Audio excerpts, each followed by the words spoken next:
सोलापूरच्या उज्ज्वल भविष्यासाठी भाजपला मतदान करण्याचे आवाहन भाजपचे उमेदवार तथा आमदार राम सातपुते यांनी मंद्रुप येथे केले। मंद्रुप येथे भाजप महायुतीचे उमेदवार तथा आमदार राम सातपुते यांच्या प्रचारार्थ आयोजित जाहीर सभेत आमदार राम सातपुते बोलत होते। यावेळी आमदार सुभाष देशमुख, भाजपचे प्रदेश उपाध्यक्ष विकास भेंडे, बाजार समितीचे संचालक अप्पासाहेब पाटील वडकबाळकर, हनुमंतराव कुलकर्णी, हेमंत कुमार स्वामी, अंबिका पाटील, प्रसुशांत कडते, यतीन शहा, मळसिद्ध मुगळे, शिवराज कालदे, अतुल गायकवाड, गौरीशंकर मेणगुदले, डॉक्टर चनगोंडा हविनाळे, सुनील रणखांबे, सुनील नांगरे, मिथुन मुगळे, रविकुमार कालदे, सूरज खडाखडे यांच्यासह अन्य उपस्थित होते। जय श्रीराम, जय श्रीराम, भारतीय जनता पार्टीचा वंदे हरे हरे यकोट यकोट। बापूने एकाच गावासाठी जितका निधी टाकला आहे तितका निधी पूर्ण तालुक्यामध्ये टाकू शकले होते का, हा सवाल माझा त्यांना आहे। मित्रांनो, ही निवडणूक या ठिकाणी विकासाची निवडणूक आहे आणि तुम्ही ठरवायचं आहे। भारतीय जनता पार्टी नरेंद्रजी मोदी पंतप्रधान झाले तर देशाच्या कानाकोपऱ्यामध्ये फटाके वाजतात, गुलाल उधळतो। परंतु आपण जर पाहिलं तर काँग्रेस जर जिंकली तर पाकिस्तान मध्ये फटाके फुटतील। मित्रांनो, काँग्रेस जिंकल्यानंतर पाकिस्तान मध्ये फटाके फोडायचे तुम्ही ठरवायचं। मित्रांनो, जय श्रीराम, जय श्रीराम मध्ये अफिडेव्हिट दिलं होतं, कोर्टामध्ये प्रतिज्ञापत्र दिलं की राम अस्तित्वात नाहीये, राम हा काल्पनिक आहे। या ठिकाणी रामाचं अस्तित्व नाकारलं। आणि मित्रांनो, ज्यावेळेस राम मंदिर झालं त्यावेळेस आपल्या साधू संतांनी काँग्रेसवाल्यांना राम मंदिराला विरोध केला। ज्यांनी त्या ठिकाणी प्रभू रामाच्या त्या ठिकाणी राम जन्मभूमी आंदोलनामध्ये असणाऱ्या तिथल्या राम भक्तांना ज्या मुलायम सिंग यादवने गोळ्या घातल्या, त्या सरकारने गोळ्या घातल्या, त्या मुलायम सिंग यादव सोबत सत्तेसाठी साठोलुट करणारे हे काँग्रेसची औलाद, त्यांना धडा शिकवायची वेळ आहे। मित्रांनो, ही निवडणूक त्या ठिकाणी प्रभू रामासाठी मोदीजीने जे काही काम केलंय, जे मंदिर बांधलंय, त्या मंदिराच्या रक्षणासाठी ही निवडणूक आहे। माझी तुम्हाला विनंती आहे, दक्षिण तालुक्यातील जनतेला, मंद्रुपच्या जनतेला माझी विनंती आहे की बापूंनी जितकं काम या तालुक्यात केलंय तितकं काम काँग्रेसने मागच्या 40 वर्षात सुद्धा केलं नाही। या तालुक्यामध्ये जात असतानाचे रस्ते पहा, 2014 पूर्वी या तालुक्यातले रस्ते आपण अनुभवलेत। नदीकाठच्या गावातील रस्त्यांची अवस्था काय होती आपण बघितली आहे। माझी तुम्हाला विनंती आहे, सरळ सरळ निवडणुकीमध्ये फाईट आहे। एमआयएमच्या ओवेसीने आणि काँग्रेसने या मतदारसंघामध्ये युती केलेली आहे। मित्रांनो, या सगळ्यांनी ठरवलंय मोदींना हरवायचं। तुम्ही हरवून देणार का? तुम्ही हरवून देणार का? मित्रांनो, एमआयएम आणि काँग्रेसची युती आहे। माझी तुम्हाला विनंती आहे, आपण जर आता चुकलो तर आपल्याला आपला भविष्यकाळ कधीही माफ करणार नाहीये। मित्रांनो, या ठिकाणी गावातलं गटर झालं नाही, गावातलं त्या ठिकाणी एखादा विषय असतो छोटासा, या देशाचा वैभवशाली इतिहास जो आहे, गौरव जो आहे, अभिमान जो आहे, तो जोपासणारी निवडणूक आहे। तुम्ही सांगा बरं, मोदीजी नसते तर राम मंदिर झालं असतं का? आवाज येत नाही, झालं असतं का? सुशील कुमार शिंदेनी राम मंदिर केलं असतं का? अरे, हिंदूंना आतंकवादी म्हणणाऱ्यांची यांची औलाद यांनी राम मंदिर बांधलं असतं का? भगवान आतंकवादी म्हणणाऱ्यांची औलाद यांनी राम मंदिर बांधलं असतं का? मित्रांनो, आळंदी पासून पंढरपूर पर्यंत या ठिकाणी इथली जनता भगवा वेगवेगळ्या भागामध्ये जातो। जो भगवा या ठिकाणी आपल्या जगद्गुरूच्या अंगावर आहे, जो भगवा त्या ठिकाणी छत्रपती शिवाजी महाराजांनी गड किल्ल्यावरती फडकवला, अफजल खानाचा कोथळा काढून फडकवला, जो भगवा त्या ठिकाणी शाहिस्ते खानाची बोट छाटून भडकवला, त्या भगव्याला हे आतंकवादी म्हणलेत। मित्रांनो, आणि दुसरं कोणी म्हणलं नाहीये। समोरचे उमेदवार आहेत, यांचे पप्पा आपल्या भगव्याला आतंकवादी म्हणलेत। मित्रांनो, याचा बदला घेण्याची ही वेळ आहे। मित्रांनो, हे म्हणतात सोलापूरची लेक अरे माझ्या बापांनी सुद्धा या मातीमध्ये ऊस तोडलेला आहे. सिद्धेश्वर कारखान्यावर माझ्या माय बापांनी इथं ऊस तोडलेला आहे. हे सोलापूरची लेख म्हणतायत मित्रांनो. माझी तुम्हाला विनंती आहे, आपल्या घरातल्या लेकी जर सुरक्षित ठेवायच्या असल्या ना तर भाजप शिवाय पर्याय नाहीये. काय झालं मित्रांनो नेहा हिरेमठचं? काय झालं नेहा हिरेमठचं? एक सामान्य हिंदू लिंगायत परिवारात जन्माला आलेली आपली बहीण कॉलेज मधल्या त्या फैयाज शेखला त्या ठिकाणी त्याच्या एकतर्फी प्रेमाला लात मारली, कारण ती धर्माभिमानी होती. ती त्या ठिकाणी रोज महादेवाची पूजा करायची. त्या आपल्या नेहा हिरेमठला भर कॉलेज मध्ये चाकूने भोसकून मारलं. भाजप शिवाय पर्याय नाहीये मित्रांनो. माझी तुम्हाला विनंती आहे, ही निवडणूक त्या ठिकाणी प्रणिती शिंदे विरोधात राम सातपुते नाहीये मित्रांनो. ही निवडणूक नरेंद्र मोदी विरोधात राहुल गांधी, नरेंद्र मोदी विरोधात ओवैसी, नरेंद्र मोदी विरोधात शरद पवार, नरेंद्र मोदी विरोधात लालू यादव. या देशातली ज्यांनी देश 70 वर्ष लुटून खाल्ला, ज्यांनी या ठिकाणी या देशातील गोरगरीब जनतेच्या हक्काचा पैसा खाल्ला, अशा सगळ्या भ्रष्टाचारी बांडगुळांच्या विरोधातली ही निवडणूक आहे मित्रांनो. फॉर्म भरताना 50,000पेक्षा जास्त संख्येने आम्ही फॉर्म भरायला गेलो. परंतु मित्रांनो आमच्या त्या ठिकाणी रॅलीमध्ये आम्ही भगवा झेंडा घेऊन गेलो. आम्ही त्या ठिकाणी एलकोट म्हणत रासपाचा पिवळा झेंडा घेऊन गेलो. पूजनीय डॉक्टर बाबासाहेब आंबेडकरांचा निळा झेंडा घेऊन गेलो मित्रांनो. परंतु समोरच्या काँग्रेसच्या लोकांनी उमेदवारी अर्ज भरत असताना एका विशिष्ट समुदायाला खुश करायचंय म्हणून हिरवे झेंडे नाचवले मित्रांनो, हिरवे झेंडे. माझी तुम्हाला विनंती आहे, ही निवडणूक त्या ठिकाणी समोरचा उमेदवार म्हणतोय रामावर लढू नका, रामावर लढू नका. माझी तुम्हाला विनंती आहे, तुम्ही आम्हाला म्हणता रामावर लढू नका, मग तर तुमच्या रॅलीमध्ये, काँग्रेसच्या रॅलीमध्ये हिरवे झेंडे आपण कसे काय नाचवले याचं उत्तर तुम्हाला द्यावं लागेल मित्रांनो. तुमच्या सारख्याच घरात जन्माला आलोय, तुमच्या सारखाच जिल्हा परिषदेच्या शाळेत शिकलोय, तुमचा सारखाच एसटीने अपडाऊन करून कॉलेज केलेला आहे. अतिशय सामान्य परिवारात जन्माला आलो आहे. ठीक आहे, मी गरीबाच्या परिवारात जन्माला आलो. माझ्या आई वडिलांनी ऊस तोडीचा कामगार म्हणून काम केलंय. शेतकऱ्याचा मुलगा आहे मित्रांनो. यांच्यासारखा सोन्याचा चमचा तोंडात घेऊन जन्माला आलेला राम सातपुते नाहीये. संघर्ष करून इथपर्यंत आलेला आहे, संघर्ष करून इथपर्यंत आलेला आहे मित्रांनो. माझी तुम्हाला विनंती आहे, ही निवडणूक एका माजी मुख्यमंत्र्याची राजकन्या आणि तुमच्या सारखा शेतकऱ्याच्या घरात जन्माला आलेला मुलगा अशी ही निवडणूक आहे मित्रांनो. तुम्ही ठरवायचंय या ठिकाणी, या भागामध्ये, या दक्षिण मध्ये मुख्यमंत्री असते तर काही करू शकले असते. बापू आमदार आणि मंत्री झाले तर त्यांनी इतके काम या तालुक्यासाठी केले. मुख्यमंत्र्याच्या हातात काय असतं हे आपल्या सगळ्यांना माहिती आहे. त्यांनी आपल्याला एक चांगल्या पद्धतीचं IT पार्क करायचंय, करू शकले असते. मुख्यमंत्र्यांनी ठरवलं की आपल्याला या दक्षिण सोलापूरमध्ये MIDC आणायची, उद्योग आणायचे. एका रात्रीचं काम आहे, एका मिनिटाचं काम आहे मुख्यमंत्र्याचं. पण समोरच्या लोकांनी काय केलं, स्वतःच्या जावयाला मंगळवेढा मधली जमीन दिली 118 एकर लिहून. यांनी काय केलं, यांनी आसाम मध्ये चहाचे मळे घेतले. यांनी काय केलं, त्या ठिकाणी हिंदूंना आतंकवादी म्हणले. माझी तुम्हाला विनंती आहे, या दक्षिण तालुक्याला विकासापासून लांब ठेवणाऱ्या काँग्रेसला धडा शिकवण्याची ही वेळ आहे. काय म्हणतात, आम्ही NTPC आणली. काय म्हणतात, NTPC आम्ही आणली. एकच आहे दाखवायला तेवढं, बाकी दुसरं काही नाही. आम्ही NTPC आणली. मित्रांनो, माझे कर्नाटकातले मित्र आहेत, त्यांचे वडील खासदार राहिलेले आहेत काँग्रेसच्या काळामध्ये. ते म्हटले, अशी मीटिंग बसली सगळे, त्यावेळेचे 10-15 खासदार आणि मंत्री होते.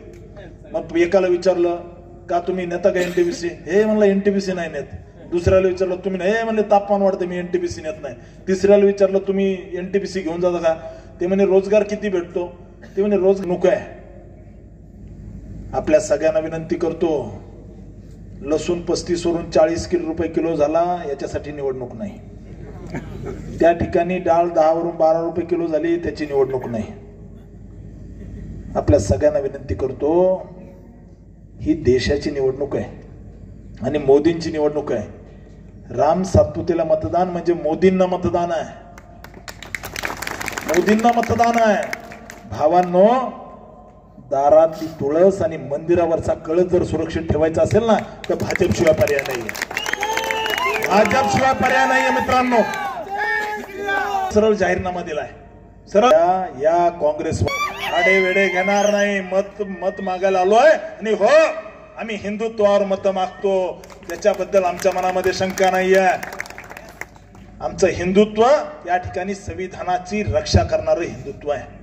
पूजनीय बाबासाहेब आंबेडकरांना मानणारा मी कार्यकर्ता आहे, संघर्षातून इथपर्यंत आलाय। बाबासाहेबांचं जर संविधान नसतं तर मी आमदार झालो नसतो आणि आज खासदारकीचा उमेदवार सुद्धा झालो नसतो। त्यामुळे मित्रांनो, येत्या काळामध्ये आपल्या सोलापूरमध्ये जर नेहा हिरेमेट सारखी आपली एखादी बहीण बळी जाऊ द्यायची नसेल तर भाजपशिवाय पर्याय नाहीये। त्यामुळे मी आपल्या सगळ्यांना मंद्रुपकरांना विनंती करतो की या निवडणुकीमध्ये विचार करताना आपण मोदीजींना पाहावं, मतदान करत असताना आपण राम आएंगे गाणं आठवावं। मुळशीदने बऱ्यापैकी आपल्याला काय आपण केलेलं आहे आणि मतदान कशाला करायचं हे सर्व सविस्तर सांगितलेलं, मी त्यासाठी आज आलेलो नाही। थोडं बहुत जात जाता MIDC बाबत बोलावं म्हणलं होतं, पण तो पण विषय त्यांनी घेतलेला आहे। हरकत नाही, परत कधी तर आपण चर्चा करू, पण बोलता बोलता ओघात झालं तर झालं। मी आलोय कशासाठी, मागच्या आठवड्यात या देशाचे पंतप्रधान सोलापूरला आले होते, माहितीये? आपण आला होता। मोदी साहेबांनी काय सांगितलं आपल्याला?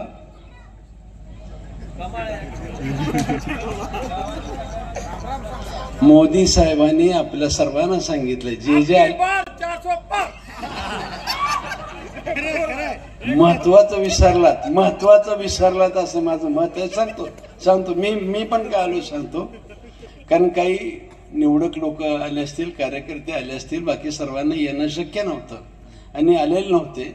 आणि मोदी साहेबांनी आम्हा सर्व कार्यकर्त्यांना सूचना दिल्या की मी इथपर्यंत येऊ शकतो, सोलापूरपर्यंत। तुम्ही तुमच्या म्हणजे आमच्या कार्यकर्त्याला सांगितलंय की तुम्ही तुमच्या गावाकडे जावा, मतदारसंघात जावा आणि माझा नमस्कार सांगा म्हटले। मी तुम्हा सर्वांना माननीय पंतप्रधान नरेंद्रभाई मोदींचा नमस्कार सांगतो। एवढ्यावर तुमचं माझं काम संपलं नाही, माझं काम संपलं आजचं। आज मी काय केलं, तुम्हा सर्वांना माननीय मोदी साहेबांचा नमस्कार सांगितला आणि मोदी साहेबांचा नमस्कार आता मी परत घराघरापर्यंत जाऊ शकत नाही। माझी आपणाला विनंती आहे की हा नमस्कार या तालुक्यातील जे नागरिक माननीय मोदी साहेबांच्या पदाचा, पंतप्रधान पदाचा, भारत सरकारचा जे लाभ घेतलेले आहेत, वैयक्तिक लाभ असो, सार्वजनिक लाभ असो, ज्या ज्या नागरिकांनी लाभ घेतलेला आहे त्यांना जाऊन एवढंच सांगा, तुमच्या एका मतानं एवढं परिवर्तन झालंय, तुमच्या एका मताची उतराई करण्याचा प्रयत्न केलाय, वैयक्तिक असो किंवा सार्वजनिक असो। काहीतरी असं काहीतरी मला पुढचं म्हणताच येणार जात। आता फक्त ट्रेलर आहे। 2014ला जे एक मत दिलं होतं ते 10 वर्षातला झालेलं काम म्हणजे ट्रेलर आहे। आता काय, आता पिक्चर बाकी आहे। आणि म्हणून मी आपल्याला विनंती करतोय की ज्यांनी लाभ घेतलेला आहे, या ठिकाणी माझ्या अंदाजानं बहुतेक सर्वांनी लाभ घेतलेला आहे। घेतलाय ना सर्वांनी, म्हणजे एक मताचा फायदा सगळ्यांना झाला। माझा तर दावा आहे, आपल्याला आठवत असेल कोरोनाच्या काळामध्ये चायनामध्ये कसं चाललेलं होतं, JCPनं त्या काय करत होते, माणसं काय दयनीय अवस्था होती चायनाची, त्यावेळेस आपण सगळं बघितलं आणि आपल्याकडे ती लागू झाली। आणि आपल्या घरातला आपल्या शेजारचा कोरोना बाधित माणूस झाला की आपल्या मनात काय व्हायचं? खरं खरं बोलू आपण, काय मनात यायचं आपल्या?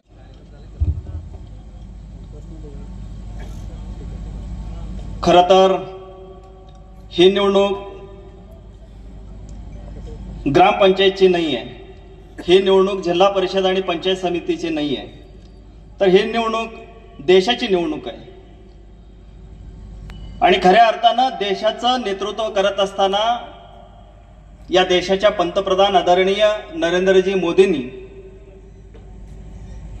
जी भारताची जगामध्ये प्रतिमा निर्माण केलेली आहे ती प्रतिमा बघितली गेली असता विकासाच्या बाबतीत असेल, सगळ्याच बाबतीत एका उंचीवर घेऊन जाण्याचं काम या देशाच्या पंतप्रधानांनी केलं. देशाच्या पंतप्रधानांचं काम काय असतं? देशाच्या पंतप्रधानांचं काम जागतिक धोरण असेल, देशाचा संरक्षणाच्या संदर्भात असणारं काम असेल, ह्या सगळ्या गोष्टी करत असताना सर्वसामान्यांपर्यंत अंत्योदयपर्यंत जाण्याचं जे काम आहे ते भारतीय जनता पार्टीच्या माध्यमातून या देशाचे पंतप्रधान आदरणीय नरेंद्रजी मोदी साहेबांनी केलेलं आहे. 2014च्या अगोदर या देशाचं पंतप्रधान कोण आहे हे सर्वसामान्य जनतेला नाव देखील माहीत नसायचं. पण 2014च्या नंतरचं जर काळ बघितलं, देशाच्या उत्तरेपासून दक्षिणेपर्यंत, देशाच्या पूर्वेपासून पश्चिमेपर्यंत रस्त्याचा विकास जर बघितला तर हे एक अविश्वसनीय आहे. इतक्या मोठ्या प्रमाणात देशाच्या कुठल्याही कानाकोपऱ्यामध्ये जावा रस्त्याची कामं चालू आहे. पूर्वी भारत देशाकडे बघण्याचा दृष्टिकोन या जगातल्या देशांची नंग्या पुंग्यांचा देश म्हणून बघितला जायचा. पण मोदी साहेबांचा दरारा इतका मोठा या देशांनी उभं करून दिलं, जगाने आज आपल्या समोर नतमस्तक व्हावं असं काम नरेंद्रजी मोदी या ठिकाणी करत आहेत. आणि हा सगळा बदल आणि हे सगळं का घडलं तर 2014 साली आपण या देशाच्या नेतृत्वाला बदल करण्यासाठी आपलं एक मतदान कमळाला दिलं, भारतीय जनता पार्टीला मतदान दिलं. म्हणून खऱ्या अर्थानं या देशामध्ये इतक्या मोठ्या प्रमाणात आपल्याला बदल झालेला दिसतं. मग देशाच्या पंतप्रधानांनी आर्थिक धोरण ठरवलं, जागतिक धोरण ठरवलं, देशाच्या संरक्षणाच्या संदर्भात विकास केला, इतक्यावरच थांबले नाही तर या देशाचं पंतप्रधान अंत्योदयापर्यंत पोहोचले. या देशाच्या पंतप्रधानांनी भारतामधल्या राहणाऱ्या गोरगरिबांसाठी घर मिळावं यासाठी प्रधानमंत्री आवास योजना काढली आणि प्रधानमंत्री आवास योजनेच्या माध्यमातून या देशामध्ये 4 कोटी गरिबांना घरं दिली. या देशाच्या पंतप्रधानांनी इतक्यावर नाही थांबलं तर या देशाच्या पंतप्रधानांनी प्रधानमंत्री गरीब कल्याण योजनेच्या माध्यमातून या देशातल्या गरीब लोकांना 80 कोटी लोकांच्या 80 कोटी परिवारांना 80 कोटी लोकांना मुफ्तमध्ये धान्य देण्याचं काम या देशाच्या पंतप्रधानांनी केलं. सण असेल, गोरगरिबाच्या घरामध्ये खाण्याला काही नसणार, अशा प्रसंगामध्ये आनंदाची शिदा, गोरगरिबाच्या घरामध्ये दिवाळी साजरी व्हायला पाहिजे, गोरगरिबाच्या घरामध्ये पाडवा साजरी व्हायला पाहिजे. या अनुषंगानं या देशाच्या पंतप्रधानांना शिदाच्या माध्यमातून गोरगरिबांचे सण चांगल्या पद्धतीने साजरे व्हावे म्हणून आनंदाचा शिदा या देशाच्या पंतप्रधानांनी दिला. या देशाच्या पंतप्रधानांनी तरुणांच्या हाताला काम मिळावं, व्यवसायामध्ये मोठ्या प्रमाणात वाढ व्हावं या दृष्टिकोनातून या देशाच्या पंतप्रधानांनी मुद्रा योजना या ठिकाणी आणली. आणि आज आपण समोर बसलेले असंख्य तरुण मुद्रा योजनेच्या माध्यमातून कर्ज घेतलो आणि आपला व्यवसाय वाढीस प्रारंभ केला. पूर्वी बँकेमध्ये आपण जात होतो, बँका आपल्याला विचारायचं तुमच्याकडे पॅन कार्ड आहे का, आधार कार्ड आहे का, तुमच्याकडे IT रिटर्न आहे का, तुम्ही इन्कम टॅक्स भरताय का, असे प्रश्न आज कुठल्याही बँकेमध्ये विचारलं जात नाही. आज मनामध्ये आलं की एखादा व्यवसाय आपल्याला उभा करायचा आहे तर मुद्रा योजनेच्या माध्यमातून देशाचं पंतप्रधान आपल्या पाठीशी उभा आहे, ही भावना आज या देशातल्या तरुणांमध्ये आहे. आणि ही भावना का निर्माण झाली तर 2014 साली आपण तुम्ही सगळे मिळून कमळाला मतदान घातलं आणि भारतीय जनता पार्टीच्या विचारधारेचं सरकार या देशामध्ये आलं आणि मोदीजी पंतप्रधान झाले आणि या देशातल्या तरुणाने सुटकेचा निश्वास सोडला की या देशाचा पंतप्रधान आपल्या व्यवसायासाठी देखील आपल्या मागे आहे, आपल्या रक्षणासाठी देखील आपल्या मागे आहे. आणि ही भावना आज आपल्यामध्ये निर्माण झाली केवळ आणि केवळ 2014 मध्ये आपण सरकार बदललं म्हणून. तर या देशाच्या पंतप्रधानांनी महिला बचत गटाच्या माध्यमातून सर्वांगीण विकास व्हावा ही भूमिका घेऊन स्वनिधीच्या माध्यमातून 10,000 पर्यंत कर्ज देण्याचं देखील काम या देशाच्या पंतप्रधानांनी केलं. महिला भगिनींसाठी फक्त आर्थिक मध्ये मदत केली असं नाही, राजकारणामध्ये देखील त्यांना निवडणूक लढण्यासाठी आरक्षण देण्याचं काम देखील या भारतीय जनता पार्टीच्या माध्यमातून देशाच्या पंतप्रधानांनी केलं. देशाच्या पंतप्रधानांनी इतकंपर्यंत थांबलं का? अजिबात नाही. तर या देशाच्या पंतप्रधानांनी गावगाड्यामध्ये राहणाऱ्या सर्वसामान्य जनतेला पिण्याचे पाणी व्यवस्थित मिळावं